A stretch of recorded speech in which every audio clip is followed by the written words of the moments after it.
Opa! E aí, galerinha, beleza?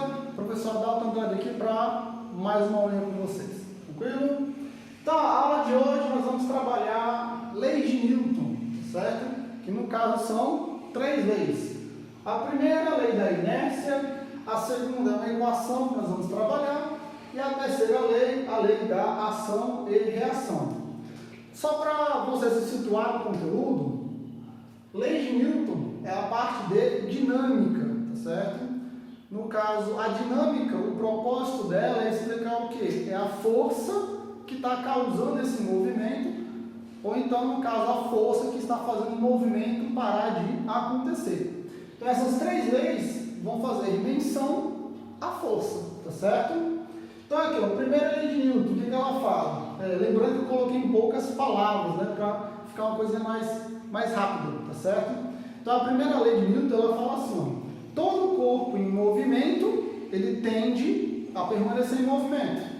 Todo corpo que está em repouso, ele tende a permanecer em repouso.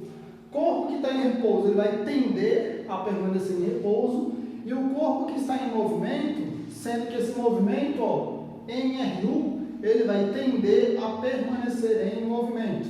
Para você que perdeu essa unha aqui de MRU, acesse o link aqui do lado, tá ok? Que eu vou botar para vocês. Bom, então para que esse corpo permaneça em repouso em MRU, não pode existir nenhuma outra força, né, atuando sobre ele. Tanto é, ó, a menos que seja aplicada uma força resultante no mesmo. Então, por exemplo, se esse apagador está parado, a tendência é ele continuar parado. Mas se eu aplicar uma força no apagador, ele entra em movimento. Então, eu estou, no caso, tirando ele da inércia. E se o apagador estiver em movimento, MRU, caso eu aplique uma força contrária ao movimento, eu vou tirar ele do MRU, ok? Eu vou tirar ele da inércia novamente. Adalto, existe aplicação para isso aqui? Bom, existe sim. Uns exemplos aí que nós temos, ó. Todo corpo em movimento tende a permanecer em movimento. Quando você pega o seu shampoo, né, ó, seu shampoo está lá no banheiro e ele está acabando. O que você faz quando o shampoo está perto de acabar? Não é isso que você pensou, ok? Antes de você colocar a água dentro dele para poder chacoalhar, tu faz isso aqui, ó. Tu pega o shampoo e bate ele na mão. O que isso tem a ver com a inércia? O recipiente e o shampoo dentro. Quando você coloca o recipiente em movimento para baixo, o recipiente e o shampoo que está dentro, os dois vão entrar em movimento.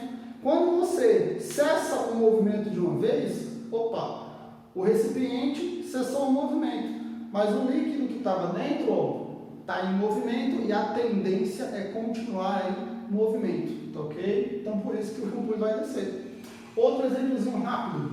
Tu tem lá um cara que trabalha no automobilismo, um piloto. Eles malham o pescoço. Por que os caras malham o pescoço? Porque quando ele está aqui, vai fazer uma curva. Se a curva é para a esquerda, o pescoço dele vai para a direita. A tendência é o pescoço dele continuar indo em linha reta, tá ok? Tendência ao movimento. Bom, segunda lei de Newton, coloquei aqui que é uma equação.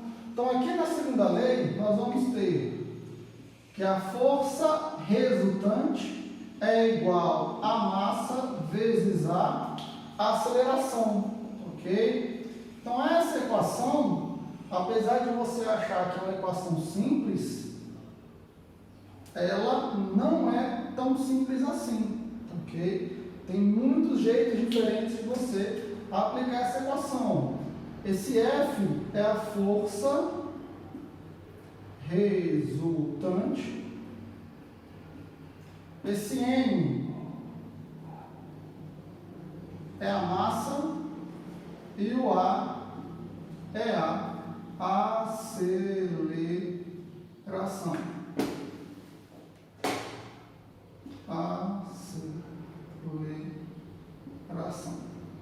Galerinha, no caso a força ela é dada em newtons, a massa obrigatoriamente ela é dada em quilograma e a aceleração em metro por segundo ao quadrado, ok? Então, só para fazer um link. Nessa equação, na parte de dinâmica, apareceu a aceleração. E lá no conteúdo de cinemática, nós vemos movimento retilíneo uniformemente variado, que tem a aceleração também. Então, um conteúdo pode se conectar com o outro sem nenhum problema. Caso você não tenha visto a aula de MRUV, está no link aqui, ó. Só dá o clique e assistir a aula, beleza? Então, vamos lá.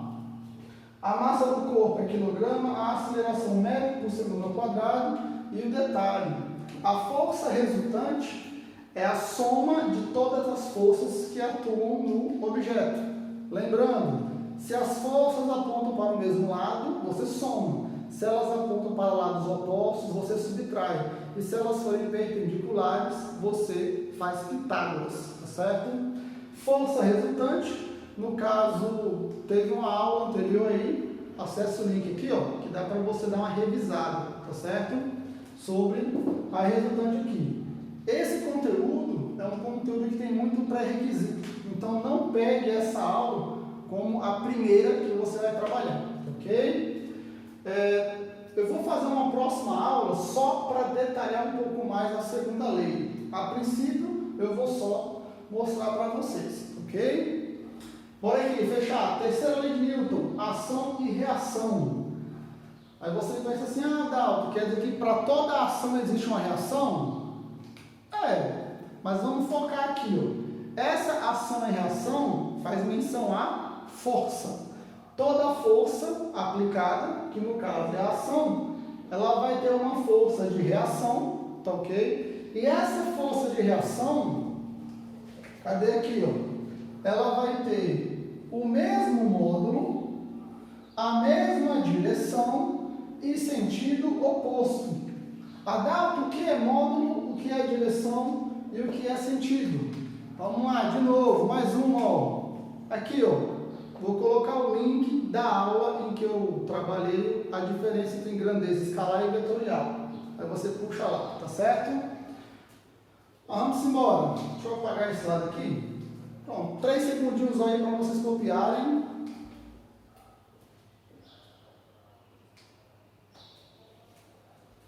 Pronto, você pausa o vídeo e copia. Voltando. Então, ó, em relação à terceira lei,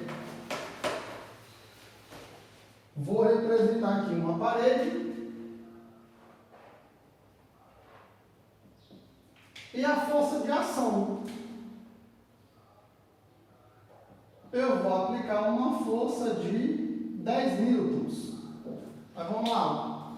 Para toda força aplicada, no caso ação, essa força aqui é a força de ação. Existe uma força de reação de mesmo módulo. Módulo é valor numérico. A reação também vai ser 10.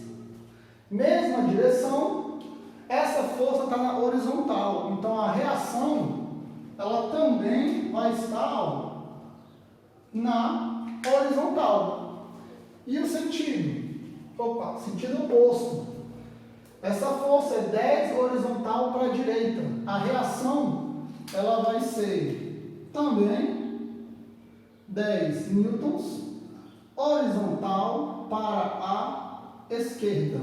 E essa relação dos lados opostos, sentidos opostos, eu coloco um menos 10. Esse menos é só para indicar que a força está para o outro lado, tá certo? Então, toda a força que você aplica, vai existir uma reação. Dalton, quer dizer que essa força de reação é como se fosse a força peso e a força normal? Pelo amor de Deus, não. Força normal não é reação da força peso, ok? Esquece isso. Dalton, quer dizer então que elas se anulam? Vamos lá.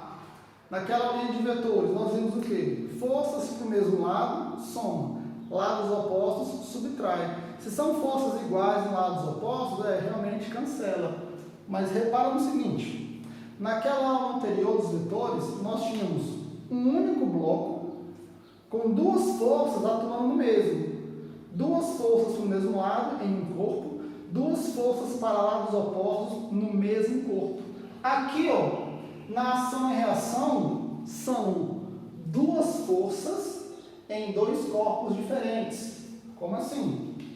Adalto aplica uma força na lousa de 10 newtons e a lousa aplica uma força em Adalto de reação, 10 newtons. De novo, Adalto aplica a força de reação na lousa, 10 newtons. Quem está sofrendo a força? A lousa. E a reação? A lousa aplica uma força em Adalto de 10 newtons. Opa, quem está sofrendo a força? Adalto. Por isso que você não cancela, tá ok? São duas forças em dois corpos diferentes, ação e reação. Nessa equação aqui, você vai trabalhar somente com quem? Com a ação, tá certo? Essa questão da reação você vai mais aplicar nas questões teóricas, como por exemplo, como é que um foguete sobe? Bom, o foguete expulsa o gás para fora e o gás empurra o foguete para cima, mais ou menos essa lógica, ok? Então, galerinha, nessa nossa primeira aula é só a base mesmo, tá ok? Lembrando que eu poderia passar 50 minutos só falando da primeira lei, mais 50 só da segunda e mais 50 tranquilamente falando só da terceira lei. Essa aula é só uma linha rápida para você começar a pegar o conteúdo, ok? Beleza? Então só para lembrar, dá aquele like aí, comenta alguma coisa para eu continuar fazendo os vídeos. Um abraço, foi boa e tchau!